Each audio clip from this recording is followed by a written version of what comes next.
Hello, this is Mr. Chapa, and this is the solution, the answer key, if you will, for the Week 1 homework, the Calculus 1 review. Question number 1 is to find the derivative of y equals the square root of x minus the fifth root of x to the third power. As was mentioned in several videos that I made, we don't really do calculus to radicals. We do calculus to their equivalent powers. In other words, if we're going to take a derivative or an integral, antiderivative, of an expression containing a radical, we should write it using a rational exponent. Keep in mind that the rule for rational exponents is if you have some radical of some power, let's say the nth root of x to the p power, then that can be rewritten as x to the p over n power, which is handy because we have rules for doing calculus to powers, so we don't need rules for doing calculus to radicals. So using that as a guideline, we could rewrite the square root of x is x to the 1/2 power, because in a square root, the implied index is 2 and the implied power is 1. And for the fifth root of x to the third power, that would be x to the 3/5 power. And now we can take the derivative by simply using the power rule, which says bring down the power and then subtract 1 from it. So for the x to the 1/2, bring down the 1/2. 1/2 minus 1 is negative 1/2. And then for the other one, bring down the 3/5. And then 3/5 minus 1 is negative 2/5. Although this is a perfectly acceptable answer, I've said on at least 2 occasions that if you take the derivative of an expression, the structure of the derivative should resemble the structure of the expression. In this case, that means our expression started with radicals and we're going to end it with radicals. In order to do that, we have to deal with the negative exponents, though. That's easy. Negative exponents will take whoever has the exponent, which in this case is the x, and move those to the bottom of a fraction. Now, both of these already have fractions in front of them, so we don't need to make a new fraction. We already have. 1 over 2 times x to the 1/2 goes to the bottom, minus 3 over 5, and then x to the 2/5 goes to the bottom.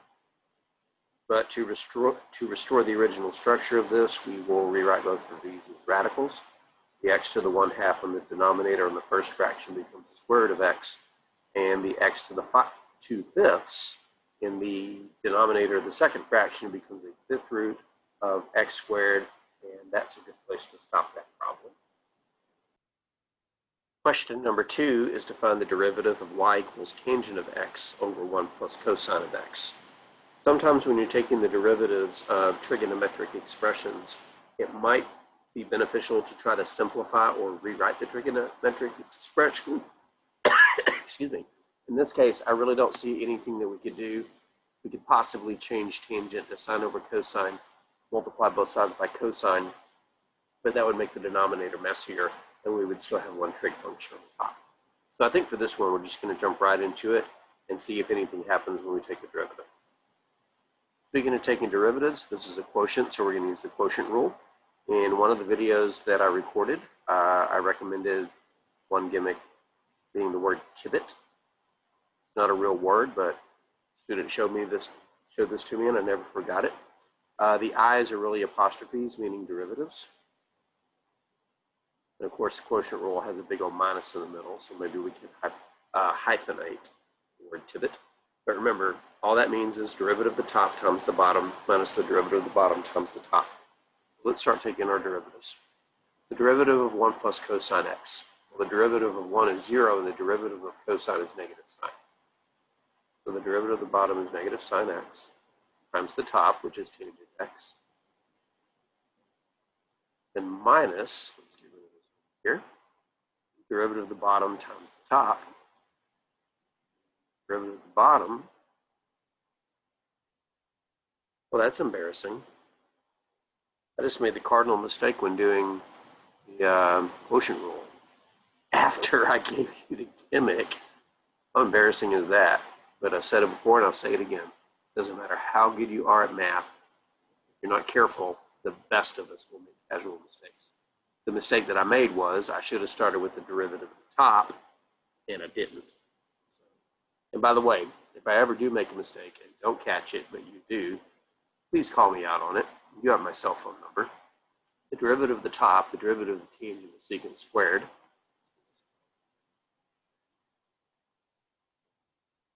times the bottom, 1 plus cosine of x, minus the derivative of the bottom, that's negative sine x, times the top, which is tangent x, and over the bottom squared.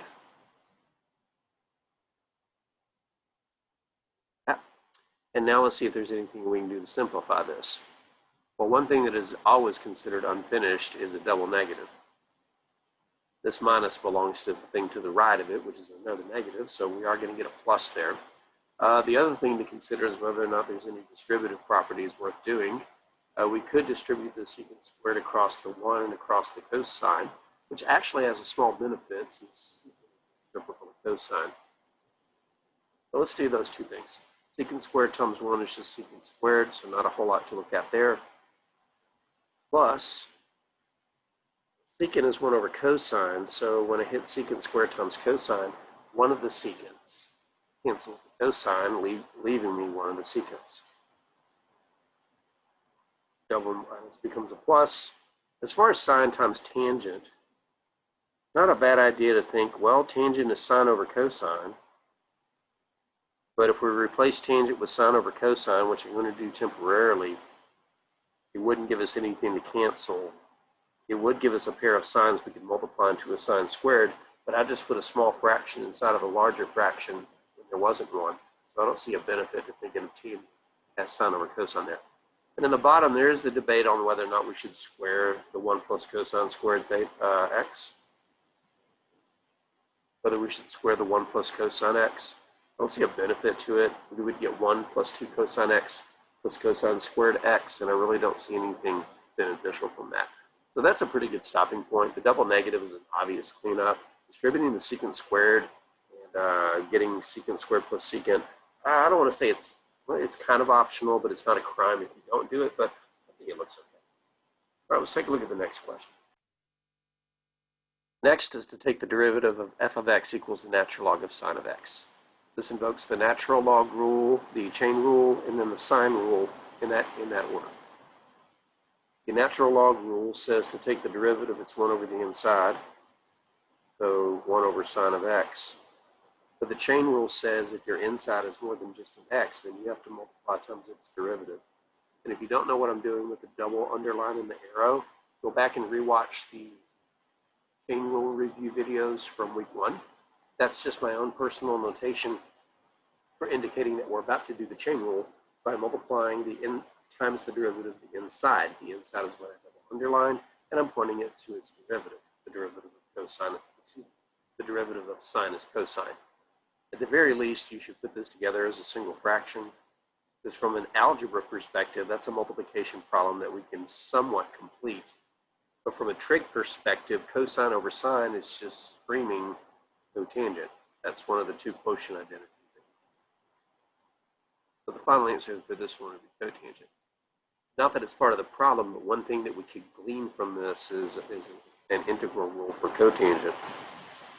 Since the derivative of our function was cotangent, the integral of our function would be, the integral of cotangent would be natural log absolute value of sine of x. Would pick up the absolute value when you do the integration. But again, this is just an observation after the fact. The answer is number 4 actually had a typo. Nobody asked me about it. I'm not done grading the homework yet, so possibly somebody mentioned it there. But the typo was the left says r of t, function of t, but the right side is a function of x. If this were calculus 3, the derivative would be 0, assuming that we're taking derivatives with respect to t's, but assuming that they're independent. But it was supposed to say t's instead of x's. In other words, this x was supposed to be a t and that x was supposed to be a t. But I didn't think it was worth going in and doing corrections after everybody had turned them in. But it's going to bother me to leave it like this, so I am going to get rid of this t over here, just replace it with an x because, well, now it's back. Being a product, this is a screaming product rule. Sorry, I put a vector over it. In calculus 3, position vector functions are called R, and they have a little arrow over them to say that such. Hard habit to break, but in calculus 3, you'll see it. See what I mean? All right, for the product rule, we have a little bit of flexibility because it involves addition and multiplication. Most people start by saying the derivative of the first, which is fine. The derivative of the first is going to be 3 times x plus 1, lower the power by 1, and technically the chain rule kicks in, but the derivative of the inside is 1, so there's not a whole lot to look at there. The derivative of the first times the second, so times 2x plus 1 to the fifth, plus the first, x plus 1 cubed, times the derivative of the second, and the derivative of the second, you would bring down the power, leave the inside alone, lower the power by 1, then chain rule, derivative of the inside is 2. Now, at a very minimum, you should at least look for any multiplication problems you can finish. For example, in the first half, we have 3 times 1, but that 1 really doesn't change anything. So we can write 3 and then all the binomial factors afterwards. But in the second half of the addition problem, we've got this stray 5 and we got this stray 2. We can multiply those together. Times x plus 1 cubed times 2x plus 1 to the fourth. And for a lot of people, this is a perfectly acceptable answer, but I'm not a lot of people. However, I am a person that's not going to tolerate that ugly plus. Okay. All right, so it's a good answer, but it could be better. And when we get to the end, I think you would agree. When I see this, I see a giant addition problem. I see an addition problem with a half on the left, and I see an addition problem with a half on the right. And as a math person, whenever I see a big addition problem, I'm always asking, gee, is there anything I can factor out of it? Because if there is, it might make the answer look a little bit better. Well, if you look at both of the highlighted portions, they have some common factors. One of the common factors is x plus 1. So when you're taking out a common factor, you can only take out the smallest power in common, which in this case is x plus 1 squared. So we're going to take an x plus 1 squared out of both halves of these. And while we're at it, let's take out some 2x plus 1s. And since the least power is 4, the most that we can take out is 4. So let's remove that and let's see what's left over. Now I could put a giant parentheses, but I think I'm going to use brackets. In the first highlighted portion, what's left when I remove the greatest common factor is a 3. No x plus 1s because the powers match. I'm taking out both of them. But I'm only taking out 4 of the second parentheses, and there were 5 to begin with. So I'm left with one of the 2x plus 1s. And similarly, in the second highlighted part, the 10 is still there. My greatest common factor took out 2 of the x plus 1s, but there were 3. 1 left. And my greatest common factor took out 4 of the 2x plus 1s, and that's all the second portion. At this point, all that's left is to distribute and combine like terms. Honestly, on a problem of that caliber, you can and frankly should be able to do it in one move just by keeping track of like terms. For example, for the x's come from the first half of each distribution. So I get 3 times 2x, which is 6x, and I get 10 times x, which is 10x. 6x plus 10x is 16x. And then the constant terms are just the second half of each distribution. 3 times 1 is 3, 10 times 1 is 10, 3 and 10 is 13. And in my opinion, this is the best answer. It's shorter than the highlighted answer. It's cleaner. There's no addition in the middle. It's just a product. All right, so that's the best looking answer. For a test question, I would ask you to factor completely so that if you stopped here, you would get most but not all of it.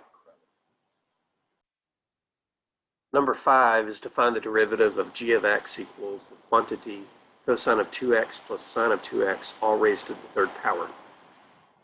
This is a double chain rule because we have 2 outsides and 2 insides, if you will.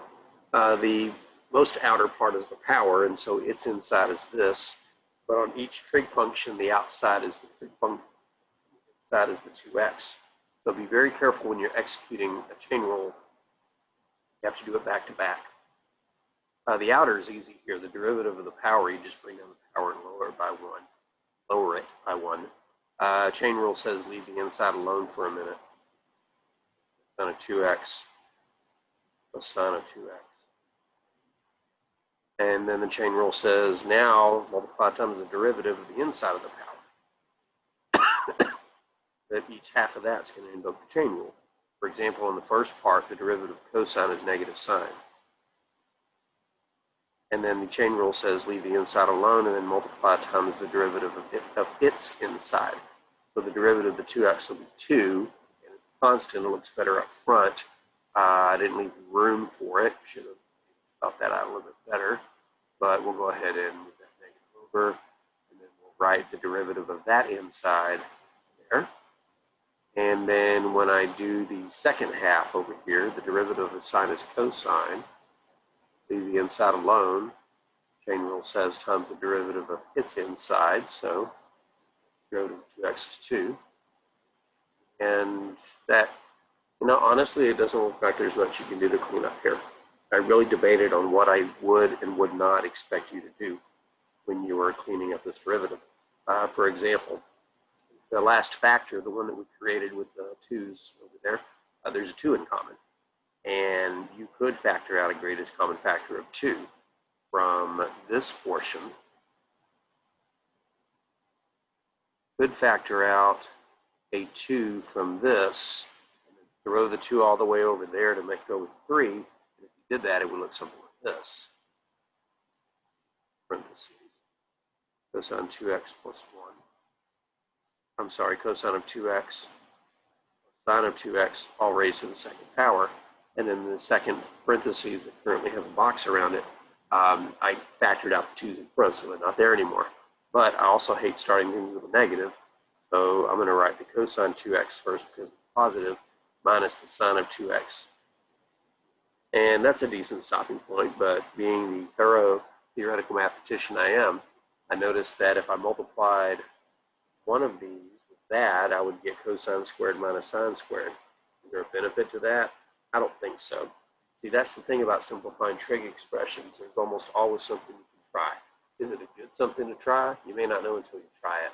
If this were a test question, I would accept the top answer is correct, but it would be nice if you could spot things like, hey, there's a 2 I can take out of there and merge it with a 3 to make a 6. But that just comes with experience. Number 6 is to find the derivative of y equals secant of x times cosine of x. And I planted this problem to go one of 2 different ways, depending upon if you decided to simplify at the beginning or simplify at the end.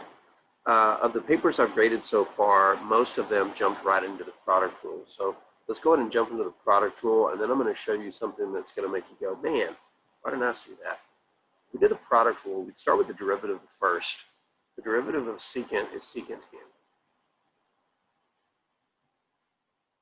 Derivative of the first times the second, cosine, plus the derivative of the second, which was negative sine of x, times first, secant of x. And for the most part, the people who did this just stopped there, although I would at least rewrite it and make that just a minus sign, which I am going to do, but I'm going to do a little bit more than that too. I am going to turn this into entirely sines and cosines by writing the secant x as 1 over cosine of x. And on the other side of the subtraction, writing this secant as 1 over cosine of x. Writing the tangent as sine x over cosine x. And we have a cosine x after it as well. Now it looks like I made a big mess, but if you look at each half of the subtraction problem, on the right side it's pretty easy. You get sine x over cosine x, which I know is tangent. I'm not going to change it to tangent yet. But on the left side of the subtraction sign, we've got a cosine on top canceling with either cosine on bottom. In fact, you might have seen that from a mile away when that secant and cosine were parts of the same product. They cancel each other. So that leaves us with sine x over cosine x for the left side of the subtraction problem. And now we got something minus itself. And so the answer is actually, that's if you took the product rule and then attempted to simplify at the end. But think about this. What do you normally take the derivative of to get 0? Answer is a number or a constant. So if my derivative was 0, does that imply that my original function was constant? It was. If you had chosen to try to simplify this expression before you took the derivative, this problem would have been much easier, because secant being 1 over cosine times cosine, the cosines cancel and leave you 1. Well, if y equals 1, this implies, and I know I've used this in a video before, but I'm going to go ahead and introduce you to it again. If you ever see a double-lined arrow like the one that I drew, not there, I'm just cleaning it. That is a symbol for the word implies. It's almost like you're saying I finished one sentence and I'm starting another. Y equals 1, that's a sentence. The derivative of y is equal to 0, that's another sentence. The correct thing to put between these equations is the implies arrow, because you're basically saying one statement implies the other. One thing I'm calling some people out on their homework is to not write something like this. Y equals 1 equals y prime equals 0. Can't just stick equal signs between equations unless all their pieces are equal. If you write something like that, you're saying all 4 of these things are equal, including 1 and 0. That's not what you meant, but that's what you said. The correct way to write it is put the implies arrow in between. I will be calling you out in your homework for writing statements that are simply not true, namely saying that things are equal when they are not. So if you're in the habit of just stringing a bunch of consecutive equations together with more equal signs, I'm going to break you of that habit. Think of the implies as a period in a sentence. Y equals 1, period. Y prime equals 0.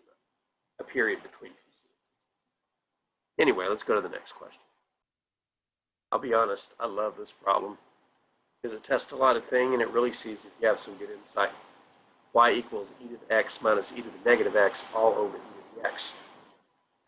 This has got quotient rule written all over it. A little bit of chain rule when you take the derivative of this guy because the x has a negative on it. And also, do you know how to use your exponent rules? Like a previous problem, this one has 2 approaches, so we'll take the straightforward approach, which means jump in, do the calculus, and then clean up the mess that you made. All right, that's the worst straight line I've drawn in a long time. All right, so if we start the calculus, we're going to do the Tibet rule, and maybe this time I'll do it right the first time. Tibet, T-I-B-E-B-I-T. The derivative of the top times the bottom. The derivative of the top, just be careful. Derivative of e to the x is e to the x minus the derivative of e to the negative x is e to the negative x, but then the chain rule kicks in on that negative x and says times its derivative, which is negative 1. So that negative 1 will eventually multiply over there and make that a positive. But let's not get lost in the quotient rule. Derivative of the top times the bottom, so we'll put the e to the x there, minus the derivative of the bottom. The derivative of the bottom is just e to the x times the top. Top is e to the x minus e to the negative x. Square the bottom, e to the x squared. All right, so the quotient rule got played out. There was a little bitty chain rule right here, but let's clean that up a little bit. Nice thing about this is that I can go back and clean things up. All right, so we're going to clean it up by taking that negative 1 and multiplying it times this negative over here, making it a plus. And as you know, as you're doing these derivatives, when you see things like that, there's no reason why you can't anticipate them, write them more cleanly from the get-go. All right, so what are we going to do to clean this mess up? Well, the top is just screaming distributive property. But before we do that, real quick comment about the denominator. Anytime you have a power to a power, you can multiply them. It's 2x power. It's not e to the x squared power. It's not 2e to the x. It's e to the 2x. So let's go ahead and do that. All right, now let's do all the distributing. E to the x times e to the x is e to the 2x. Don't know why, you need to review your exponent rules. Second half of the distribution. And by the way, that exponent rule says it's time to add exponents. E to the x times e to the negative x. If we add the exponents, we get e to the 0, but that's just the number 1. We'll call it that in a moment. Second distribution, negative e to the x times e to the x is negative e to the 2x. And then the other half of that, negative times negative is positive. And again, we're adding the exponents and get an exponent of 0. So a lot of things happen here now. The e to the 2x is canceled because one's positive, one's negative. The e to the zeros are both 1, but there's two of them added together, so we get 2. The bottom is e to the 2x. Or if you wanted to write it as e to the negative 2x, you could. Both answers are acceptable. But this one actually cleaned up pretty nicely. But as some of you figured out, there was a much easier way to do this problem. See, the thing about doing calculus and algebra is that you often do them in the same problem. What's not always the same, though, is when you can do which. If you're doing a calculus problem, you should always ask yourself, should I do algebra before I take the derivative? Or should I do algebra after I take the derivative? Watch what happens if you do the algebra before the derivative. Now, there's a couple of ways to deal with this, but the easiest way, in my opinion, is to split this into two fractions with the same common denominator. So e to the x over e to the x minus e to the negative x over e to the x. And then the first fraction is equal to 1. But in the second fraction, you can subtract these exponents. Negative x minus x is negative 2x. And so the expression simplifies before we take the derivative to 1 minus e to the negative 2x. This implies that the derivative just follows the chain rule, or the derivative rule for this guy. Derivative 1 is 0. We got a negative e to the negative 2x, but then the chain rule says times its derivative, negative 2. Negative times negative is positive. We get 2e to the negative 2x. Or you could write it as 2 over e to the 2x, which is the same answer as we got before. So I like that problem because when you chose to do the algebra cleanup, determine how easy or difficult the derivative was. Number 8 is to take the derivative of y equals the natural log of the natural log of the natural log of x. The derivative of natural log is easy. This is just, you got to keep up with the chain rules. Just work your way outside in. The outside is first is natural log. The derivative of natural log is 1 over. More specifically, the derivative of natural log is 1 over the inside. But what is inside that first log? All that. Natural log of x. But then the chain rule says times the derivative of the inside. So now I have to multiply times the derivative of the natural log of x. But it's the same story as before. Outside is natural log, so its derivative is 1 over. And the inside of that one, color, is natural log of x. So the derivative of the bottom of the first fraction is 1 over the natural log of x. But then chain rule kicks in another time and says times the derivative of the inside of that, which is what was double underlined in blue. So we have to pull off the chain rule one more time. The derivative of natural log of x is 1 over x. And there's really not a lot we can do to simplify this. Probably the only thing really is to make it one fraction. Multiply the tops, 1 times 1. Multiply all the denominators, but I'm going to write them in the reverse order they are. It just looks a little cleaner to me that way. And that would be a good looking answer. Number 9, g of x equals the integral from 1 to x of 3t plus 1 dt. I had several people contact me asking, do you want me to integrate this? My reply was, well, the directions say take the derivative. Could you integrate the right side? Well, actually, yeah, you could. It's not difficult. And being a definite integral, you would have to evaluate it. If the upper limit, lower limit, subtract them. But all that's unnecessary because we can use the fundamental theorem of calculus and say that to take the derivative of this is to just evaluate the integrated at the upper limit. By the way, this only works when the denominator is a constant and the upper limit is x. The derivative is just 3x plus 1. Fundamental theorem of calculus. So that one was pretty easy. Now, had you chosen to actually do the integral, I haven't finished grading them all, so some of you might have. The integral of 3t plus 1 is 3 halves t squared plus t. Evaluated from 1 to x. substitute x, we get 3 halves x squared of x, minus if we substitute 1, we get 3 halves plus 1. And I could evaluate the 3 halves plus 1 and make it a 5 halves. That's not really necessary. We're being asked to take the derivative of this final answer. Well, the derivative of 3 halves x squared is just 3x. The derivative of plus x is plus 1. And all this over here is a constant. It doesn't matter what it equals. We get the same answer, but that's what the fundamental theorem of calculus says. We were going to get that. Anytime you take the derivative of an integral, the lower limit is a constant. The upper limit is x. And your derivative is just the integrand evaluated at x. It works every time. Well, I said it works every time. It works every time the lower limit is constant and the upper limit is x. But in this case, not x. The upper limit is x cubed. I would not have assigned this problem if I hadn't worked an example similar to it in one of the videos from week 1. I believe it was the second video over the fundamental theorem of calculus.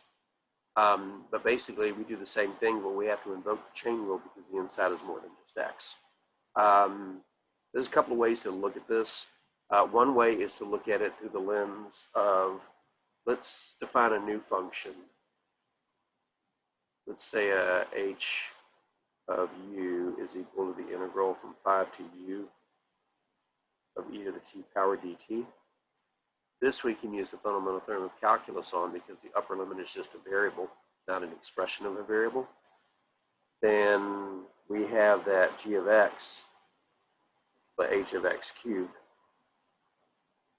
Think about it, put the x cubed where the u is. And so for the derivative, we take the derivative of the outside, leave the inside alone, then multiply times the derivative of the inside. But according to the fundamental theorem of calculus, derivative of h is just e to the u. So the derivative evaluated at x cubed is e to the x cubed. That's the roundabout way to do it. Hold on. Try it again. The derivative of h evaluated at x cubed is e to the x cubed. Then we have the 3x squared after it. So it's literally just the chain rule. It's a little bit in disguise. Personally, I would put the 3x squared first. Whenever I'm mixing powers of x and powers of e's, I tend to want to put the power of e in. All right, I think we'll go ahead and stop this video since it was the first 10 questions and it was the derivatives. I'll make another one answering all of the integrals.